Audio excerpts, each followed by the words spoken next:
Driving down Main Street in Bridgeport, Connecticut, you'll pass two boarded-up houses surrounded by a chain-link fence. The houses may not look like much today, but they tell a rich story about the history of the city. They're the homes of sisters Mary and Eliza Freeman, two of the most prominent Black women in pre-Civil War Connecticut.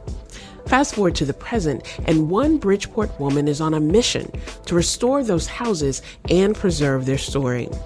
This is Disrupted. I'm Kalila Brown-Dean. Today we're looking back at how Black Americans have shaped Connecticut history. Later we'll hear about the 29th Infantry. It was a Black Civil War regiment in Connecticut. And we'll talk about how decades before the abolishment of slavery, HBCUs promoted access to education as a path to freedom. But first, Maisa Tisdale. She has deep roots in the Bridgeport community going back 6 generations. She lived her life within a 6-mile radius of where her great-great-great-grandmother was born. Her parents were civil rights organizers and activists. Maisa has dedicated much of her career to uncovering the rich history of a planned neighborhood for Black and Indigenous Americans in Bridgeport in the 1800s. As president and CEO of the Mary and Eliza Freeman Center for History and Community, she's working to renovate these historic homes of the Freeman sisters.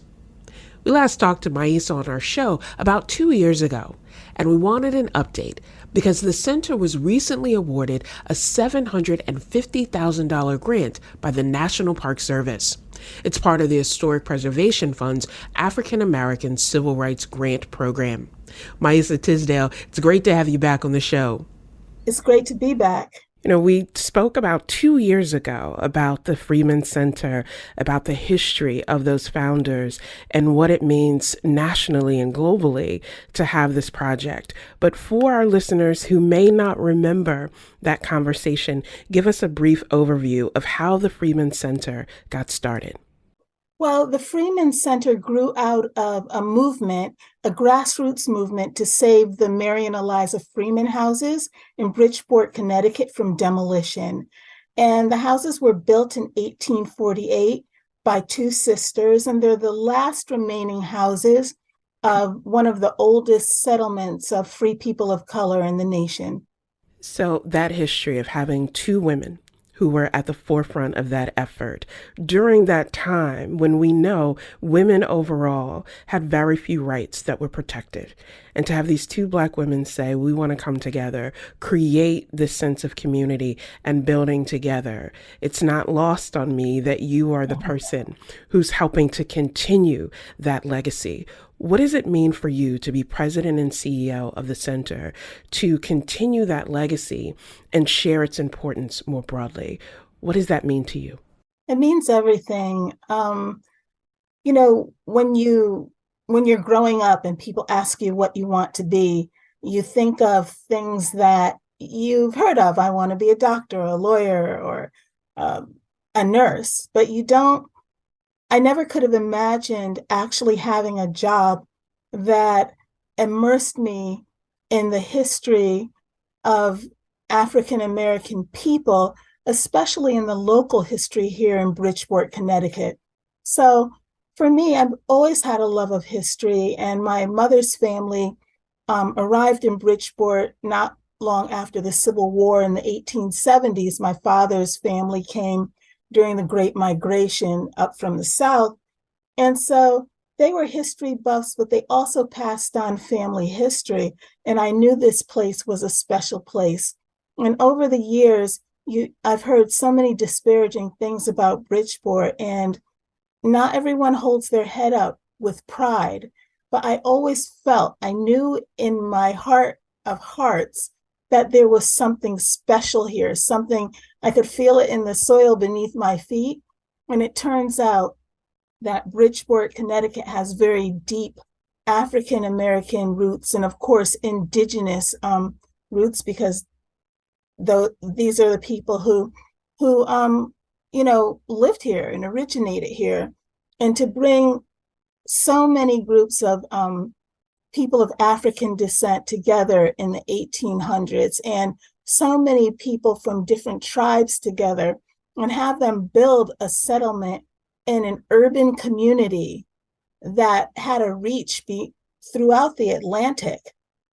It was just amazing. And then to think that this community was right here all along. So I wouldn't have never dreamed that I could really just work every day at something that was so close to my heart. Dreams are powerful. They're powerful for inspiring us, in many ways convicting us as well. And when you were here on the show 2 years ago, you talked about your dream of spreading the story of the Freeman Center to more people, helping them understand not just that history, but that present, real day connection to strength and power and agency that too often gets overlooked for people in Bridgeport. And that's really part of a national story about community visibility. That dream has continued and has materialized in some ways with the latest award for the Mary and Eliza Freeman Center from the National Park Service. You've now received a $750,000 grant as part of the Historic Preservation Fund's African American Civil Rights Grant Program. What does that grant mean to your work, to the work of the center, and how will those funds allow you to continue those dreams and make them into realities for the people of Bridgeport and those more broadly who will now be able to know the center? So this grant is really important. We had received grant monies, which are in escrow from the state of Connecticut. We had $1.6 million set aside in escrow. Now, the dilemma was that this money has to come into the restoration process of the Eliza House last. It's the last money in, but we needed the first money in so that we could get started.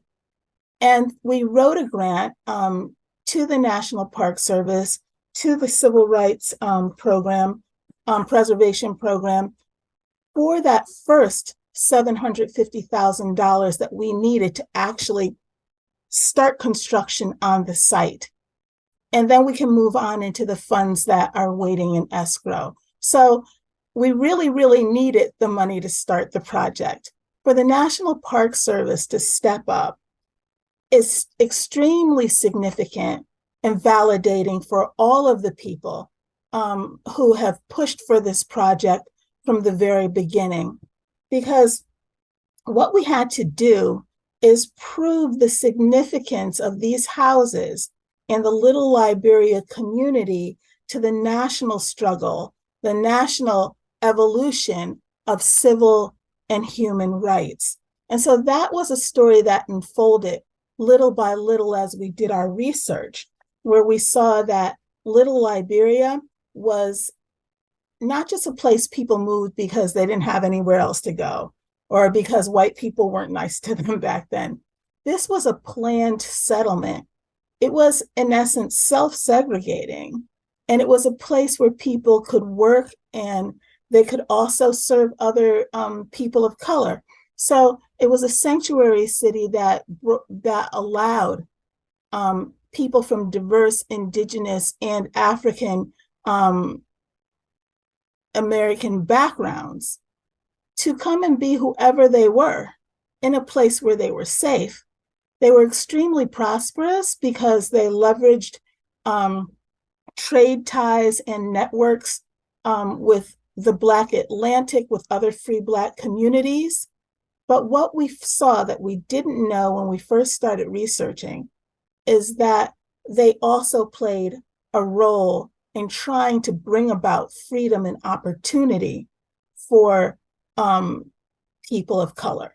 So I found it really interesting that early on, one of the advocates who was fighting for the right to vote in Connecticut, Connecticut's an interesting place. This project has taught me a lot.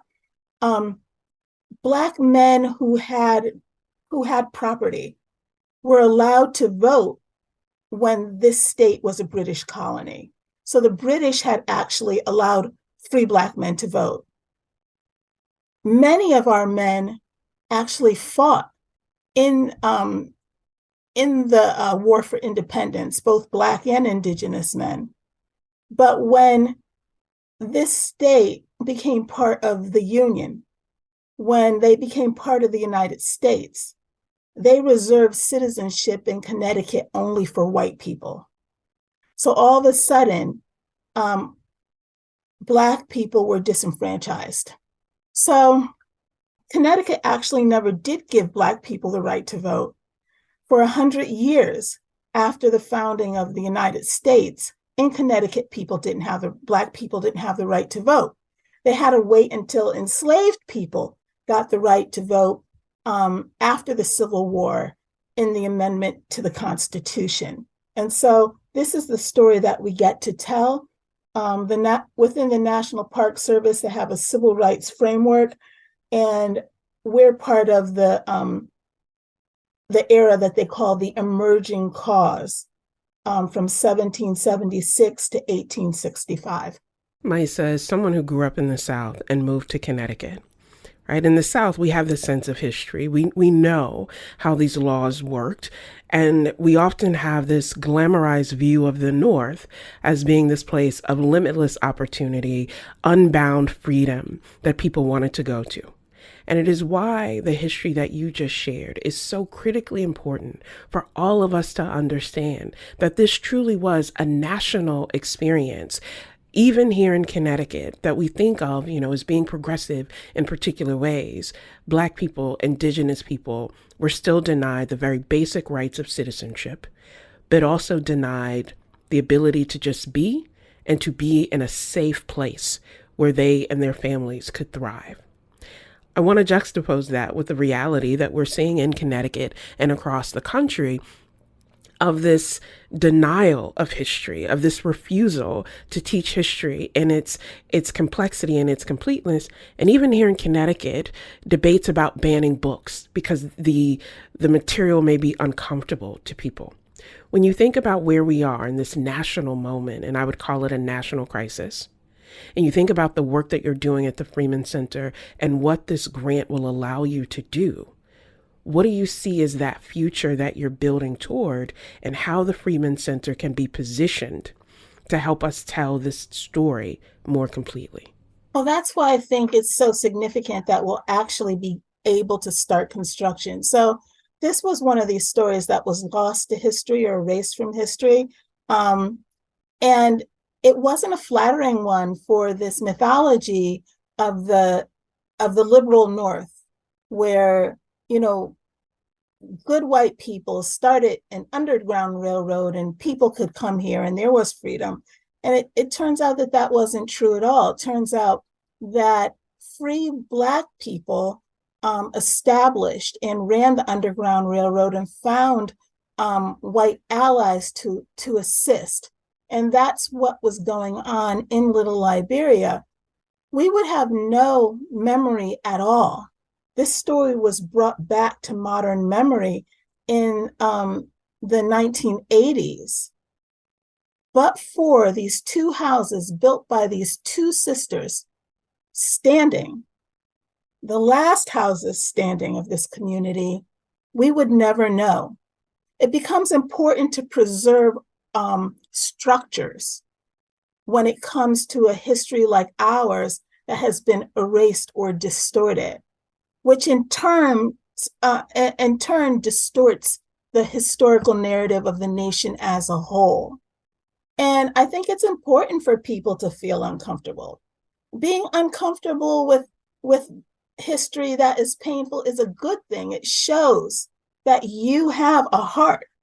It shows that you have a conscience. So instead of saying, oh, I'm so uncomfortable, I don't want to hear it, you should say, I am grateful that we have evolved, that I am not this person, and that I feel discomfort in this situation because it shows I have a conscience. And we get beyond the discomfort. And there's a kind of sense of unity that comes after that discomfort. And we can all then go ahead and grow together. So the Freeman houses, bringing them online as an experience, a place that people can come and discuss and be face to face with the past, is an important thing. And it also shows in terms, for our own people, I think it's an inspiration because these folks had a sense of agency. And in a time when their humanity was, people said they weren't human beings at all.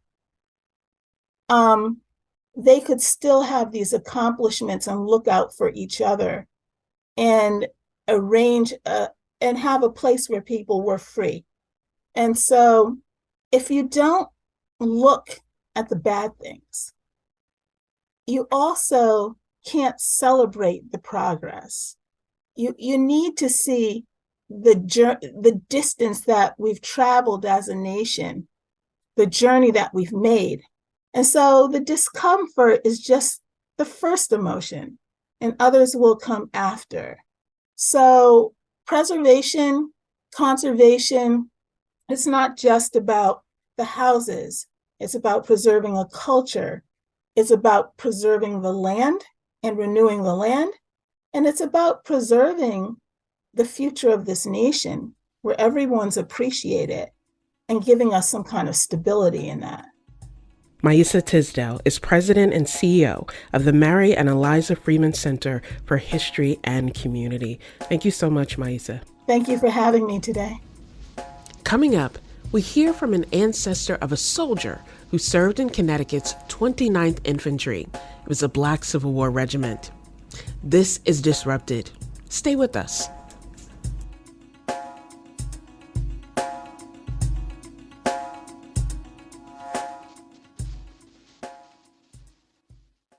This is Disrupted. I'm Kalila Brown-Dean. In January 1864, Frederick Douglass stood on a balcony overlooking an Army encampment in the Fairhaven section of New Haven. He addressed Connecticut's 29th and 30th Volunteer Infantry, comprised of African American men recruited to fight in the Civil War. You are pioneers of the liberty of your race. With the United States cap on your head, the United States eagle on your belt, the United States musket on your shoulder, not all the powers of darkness can prevent you from becoming American citizens. One of the men in the crowd that day was 38-year-old Private Orrin Benjamin Hawley. Orrin's great-great-grandson is Charles Ben Hawley. He discovered his ancestors fought in the Civil War and now shares those lessons across the country. Ben is a West Haven, Connecticut native, and he currently lives in Washington, D.C. We talked to him back in 2020 about how he found out about his family's connection to the Civil War. I came upon this quite by accident. I had made friends with a man who is, he's passed now, but he's a historian, Bill Gladstone. And Bill shared with me that he had found a photograph in the local New Haven, Connecticut newspaper. The photograph was of the 29th Colored Volunteer Infantry Regiment and showed the regiment in camp at Beaufort, South Carolina. Les, having heard that the family members were in the Civil War, got a copy of the roster and immediately noticed 7 Hawley names on the roster. Thus began my trips to the National Archives in Washington, D.C. to discover more about these men. I was actually an amateur genealogist digging through the files and was delighted to find Orrin Benjamin Hawley, our great-great-grandfather, a private in the 29th Regiment. Orrin Benjamin Hawley was born on October 2nd, 1826, in the town of Reading, Connecticut, the son of Harry Benjamin Hawley, and died September 9th, 1900, in New Haven, Connecticut. Both Orrin and his wife, Mary, are buried at the Evergreen Cemetery in New Haven. The couple was the proud parents of 17 children. When I learned that, I almost fell out of my seat.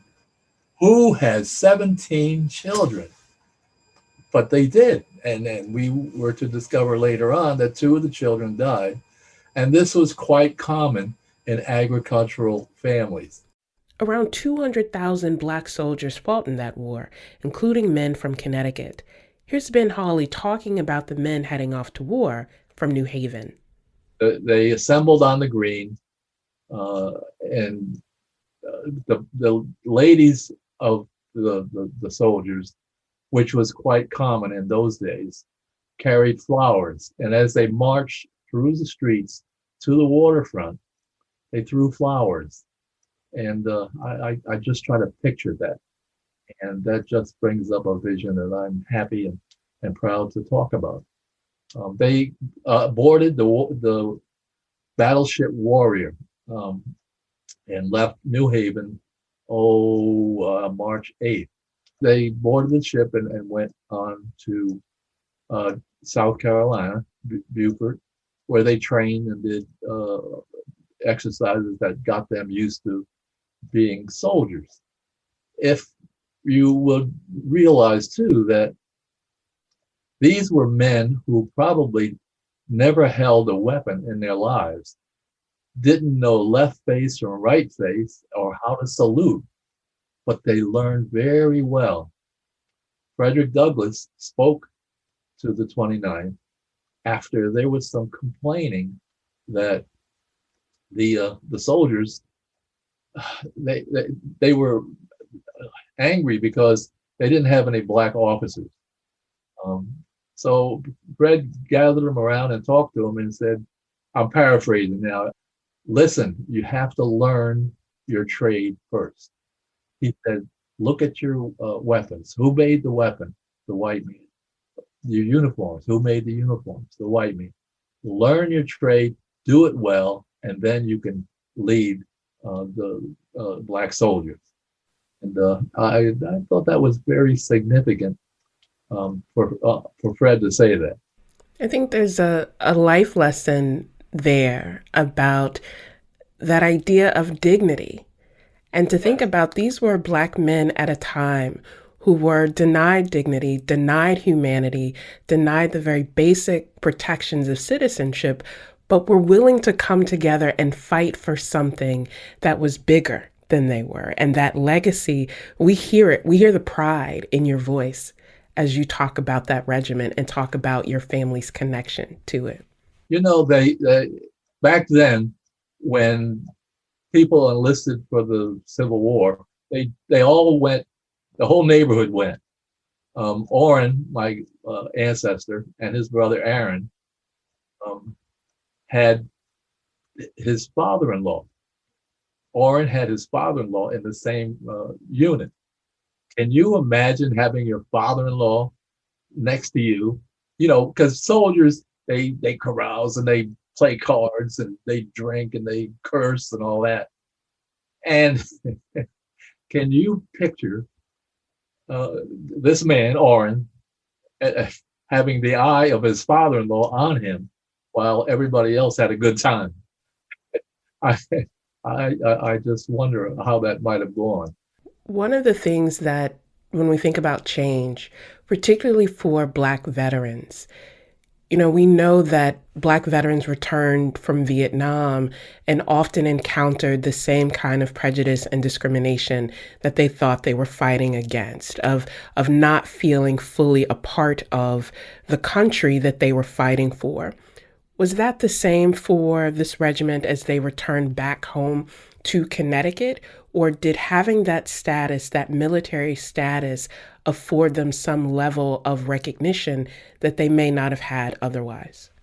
There were some incidents where, because of the color of the skin, there were arguments and fights, et cetera, but generally they were accepted.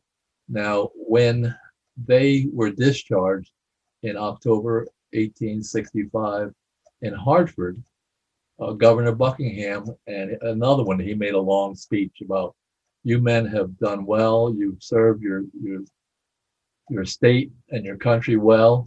Now just be prepared, because of the color of your skin, you may not get a good break. And we're proud of you, and we want you to walk with dignity. I'm paraphrasing now, but Governor Buckingham was really in their corner. Now, in 1864, now remember, they had been in the war since 1863. So they fought a year without getting paid at all. And Governor Buckingham went to the legislature, got the money, and made sure that they were paid. And I have to salute the governor for for his steadfast support of these colored soldiers. Now, in addition to being a descendant of the 29th, you also are part of Massachusetts 54th Regiment, which commemorates one of the first African American regiments of the Civil War. What drew you to becoming a reenactor, and how do you share that experience with others? I've always been fascinated with history. And then when I found out that I had a Civil War ancestor, I went bonkers. And my wife will tell you that when I meet somebody and they mention the Civil War, it's like I've recited this. Let me tell you about the 29th, the Black soldiers who fought from Connecticut. It's a standard sentence I begin my talk with. I'm just very, very proud, and I hope the rest of the country and the rest of the state learn of this and of their bravery. There were no desertions in the whole regiment. You know, sometimes when I make my little presentations here and there, and they're called living histories, and you go to a gathering and people are standing there, so you stand there and you give your little story. And so many times people will say, especially white people, they'll say, I didn't know. And the question is not rhetorical. Why didn't we know? That question of what we can do together, what we can do collectively to address some of these concerns, but to also have that shared sense of ownership is also important when we think about the connection to lineage and legacy. What's something that you learned about your ancestor, Orrin, that makes you particularly proud? They were proud. Oh, let me tell you, Orrin's wife, Mary Ann, after Orrin had passed, she went to get his bounty. That was you know what a bounty, it was a payment for his service. And she wrote to whoever she wrote to in Connecticut, and they wrote back and they said, well, you can't be, you're not Orrin's wife. His wife's name was Lucy Sands. And make a long story short, Lucy wrote back to the government, and I have the letter, or at least a copy of it. And she said, Orrin was a good man. He and I lived together back in 1880, Lord. She said that's a scandal. We lived together, but we never married, and things. Well, we decided to separate, and I think Orrin is a good man, and his wife, Mary Ann, is a good woman too, and they both deserve the recognition by this payment of the bounty. I mean, you tell me.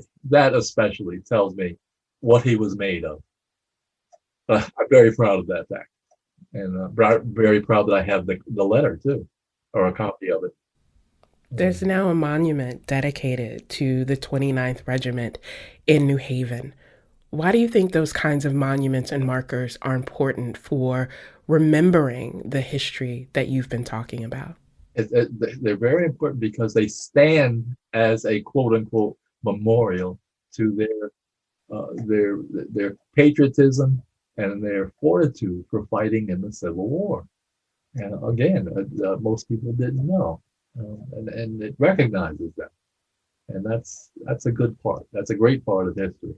Ben Hawley is a descendant of Connecticut's 29th Civil War Regiment. He's a West Haven native and currently lives in Washington, D.C. Thank you so much for joining us today. Thank you. I appreciate your indulgence. You can find photos of the 29th Infantry on our website at ctpublic.org/disrupted. Coming up, we explore the history of historically Black colleges and universities and their role in promoting access to education even before the abolishment of slavery. This is Disrupted. We'll be right back.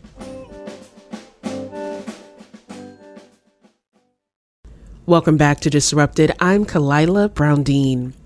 The majority of HBCUs in this country are located in the South.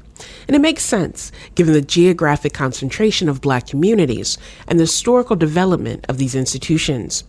But in 1831, New Haven had the opportunity to be home of the first HBCU in the Northeast. A Black minister named Peter Williams joined with a white abolitionist named Simeon Jocelyn to announce a plan to start a Black college. When the mayor of New Haven heard about the plan, he wasn't happy and worked to prevent it. Here's more of the story from a People's History of Dixwell walking tour.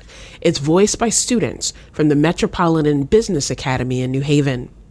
The mayor formed a 13-member committee against the idea for a Black college. The committee of lawyers, Yale faculty, and members of the New Haven elite argued against the college. In their own words, they wrote, "The establishment of a college in the same place to educate the colored population is incompatible with the prosperity, if not the existence, of the present institutions of learning. It would be destructive to the best interest of the city." In other words, they revealed their racism by claiming that a Black college would damage Yale and New Haven. They went on to say that a Black college would be dangerous because it would destabilize the institution of slavery and bring the country one step closer to abolition. With a vote of 700 to 4, the idea for a Negro college was turned down. Can you imagine how much better and how much different New Haven would be if our city was home to one of the first HBCUs in the country? Can you imagine? The first African-American school of higher education was founded a few years later in 1837. To talk more about that history, we're joined now by Dr. Jelani Favors. He's the Henry E. Fry Distinguished Professor of History at North Carolina A&T State University. He's author of Shelter in a Time of Storm: How Black Colleges Fostered Generations of Leadership and Activism. I spoke with Professor Favors back in 2021, and I asked him to take us back to the beginning, to the first historically Black college, known then as the Institute for Colored Youth in Pennsylvania. When you look at the construction of this institution in Philadelphia, we also have to place in context what's actually going on in America in the 1830s. Not only are we seeing an aggressive defense of slavery that's emerging within the academy, but we also see an aggressive defense of white supremacy. And so, as the book suggests, these were indeed shelters in a time of storm. We must remember that it was illegal even to teach enslaved Africans to read throughout the Deep South. And for those Black folks who were in the North, they were fighting to remain free. And again, having their humanity questioned. So when this institution begins in 1837, it is a radical concept, a radical idea. Prior to this, you had institutions like the African Free School that existed in New York. So there were attempts to create headway, right, into educating Black folks. But from the very beginning, it was very clear that these institutions were going to be doing a different type of education. The students who attended these institutions were being taught to see themselves as cultural and political change agents, to use their voice to articulate for an end to slavery, but also for an end to white supremacy. And that's exactly what they did. That idea that for Cheney to be created in Pennsylvania in 1837, before some of the protections that we now think of were embedded in the Constitution in order to support students of color, was, as you said, an act of resistance. Who were the students that were attending those early HBCUs to understand that by going to a college to seek higher education or access to education in general could actually be challenging their safety as well? Well, many of them were the sons and daughters of former slaves themselves. And so they arrive into these institutions with the idea that they understand the preciousness of liberty. They understand the value of freedom. And so when they enter into these institutions, that's one of the things that I think is special about Black colleges. It simply wasn't about learning Greek and Latin and science and chemistry. But as I argue in the book, it's about a second curriculum that emerged within these institutions. And that second curriculum was buoyed by the ideas of race consciousness and idealism and cultural nationalism. And that's aided by not simply the faculty members who are teaching at these institutions, but also this endless parade of activists and leaders who are making their way into these institutions to speak to students. Imagine being a student at the Institute for Colored Youth and Henry Highland Garnett shows up and Frederick Douglass shows up. Right. And these are these are the folks who you are rubbing shoulders with and who are talking to you about the freedom dreams of Black folks and what you need to be doing to engage in the deconstruction of white supremacy. That's what this space was really all about. I want to talk more about that second curriculum, because one of the things that often happened in segregated schools where Black students were taught by Black teachers is that they were charged to remember, yes, you can learn Greek, you can learn Latin, you can learn all of those traditional areas, but learning has to be more holistic. So talk more about how the second curriculum built upon that idea of having students being able to navigate multiple areas of being learned at the same time. I think that the freedom of Black folks was literally predicated upon that idea.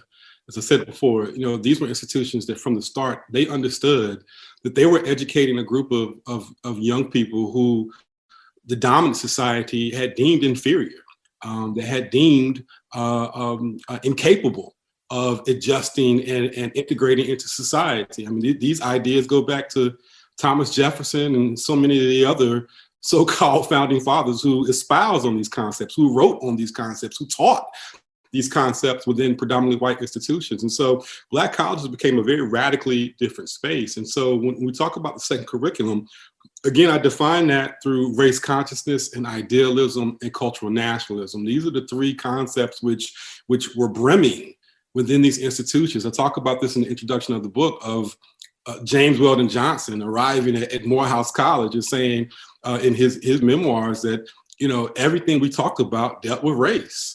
And again, that's in a science class, that's in a math class, that's, as students at HBCUs often refer to it as the yard, right? We're just on the yard, just hanging out, and people began to talk about race and how they could see themselves again as change agents. And so, again, from the very start, these concepts they charged that it was an energy, an essence that flowed through these institutions, and you could not be a student attending a Black college from the very inception in 1837 to even today, you could argue, and not be exposed to these concepts of, again, race consciousness, idealism, cultural nationalism. I want to be very clear when I say idealism, because that's a very broad concept, but two of the words that I came up across over and over again when I was doing the research for this book, and my primary resource was student newspapers, looking through student newspapers and seeing, again, who these students were exposed to, what type of classes they were taking, who were the faculty who were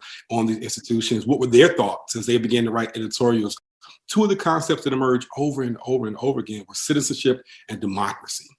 I mean, they were constantly talking about citizenship and democracy, which of course struck me as odd because those were two of the things that Black folks were denied on a daily basis, but yet they were almost being drilled in it. Right? Again, as if in a very disciplined way, they knew that they had to be trained within these ideas and concepts in order to articulate for the freedom dreams and the civil and human rights of Black folks.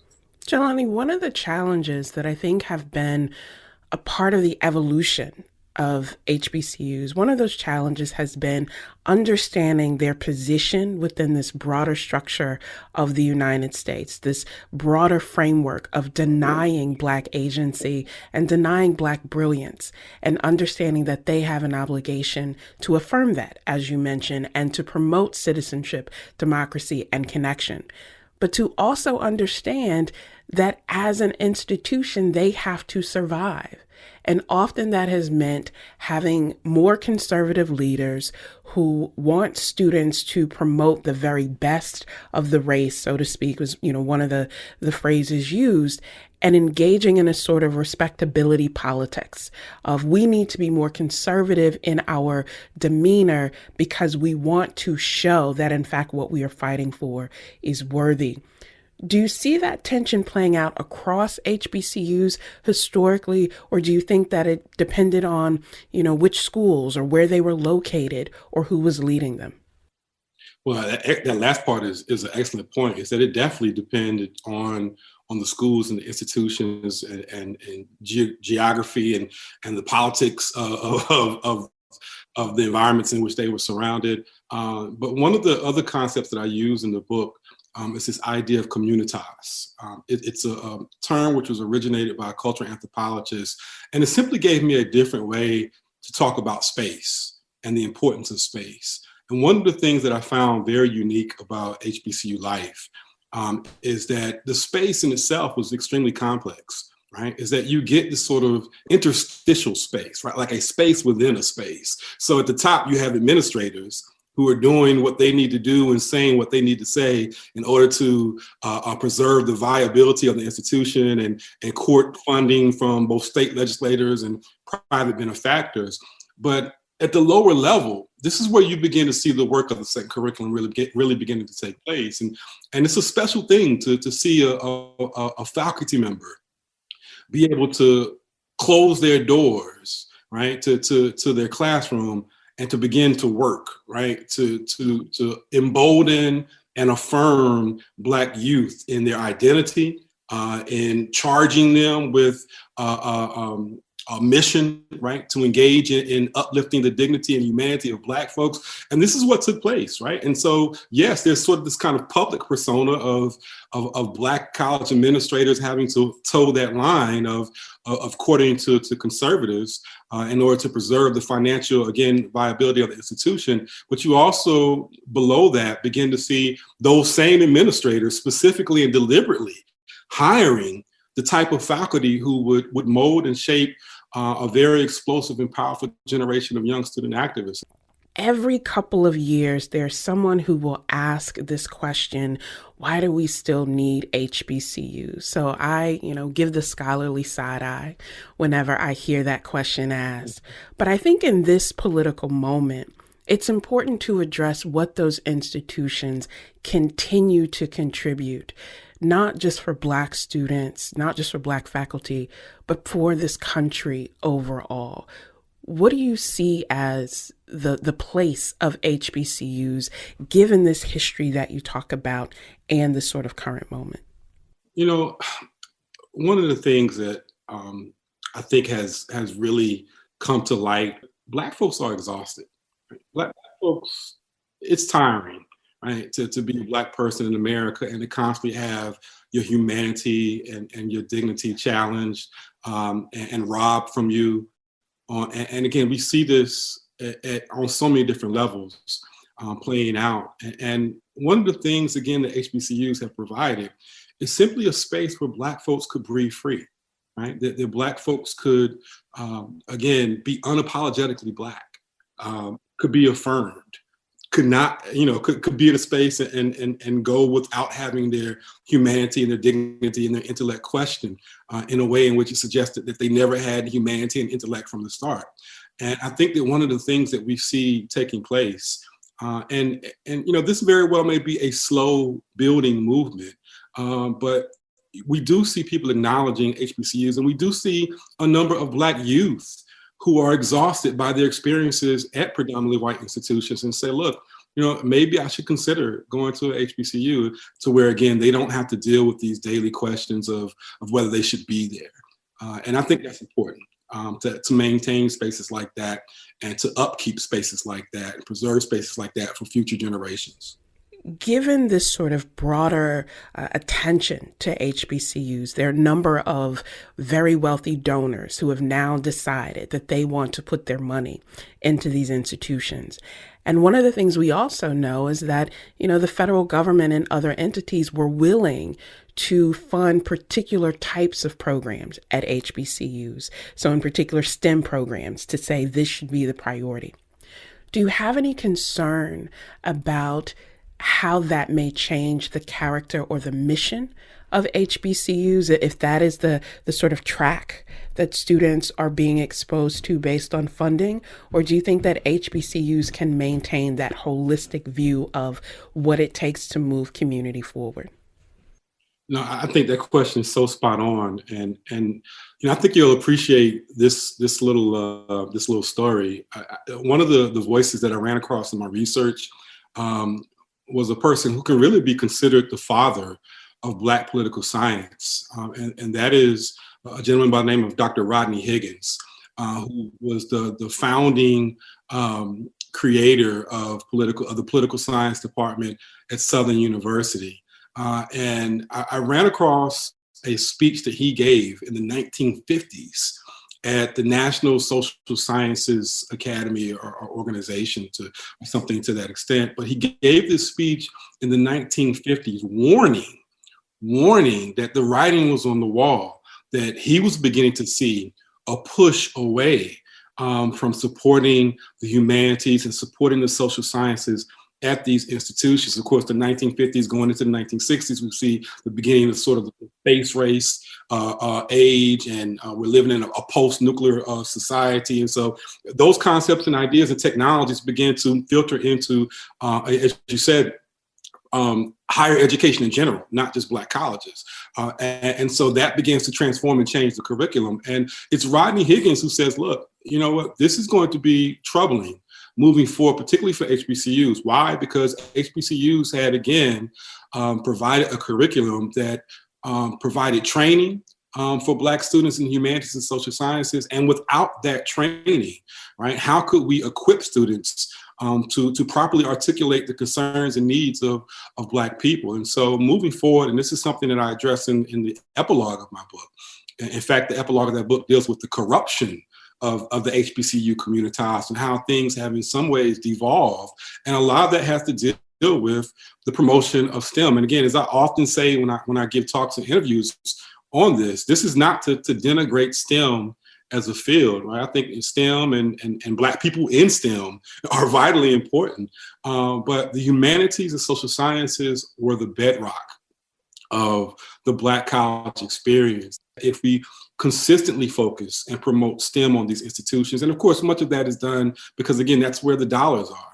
We want to make sure that the HBCUs are continuing to carve out space such as that to where we can think critically about the problems that confront African Americans and that confront America. And as always, continue to try to provide some form of solution, some type of policy suggestions to address these issues moving forward.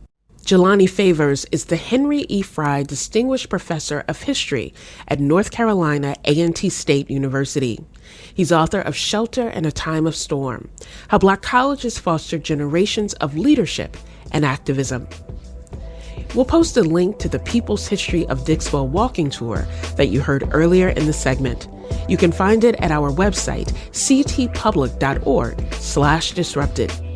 Special thanks to Damian Dillard, a 2020 graduate of Metropolitan Business Academy in New Haven. You heard his voice at the beginning of the segment.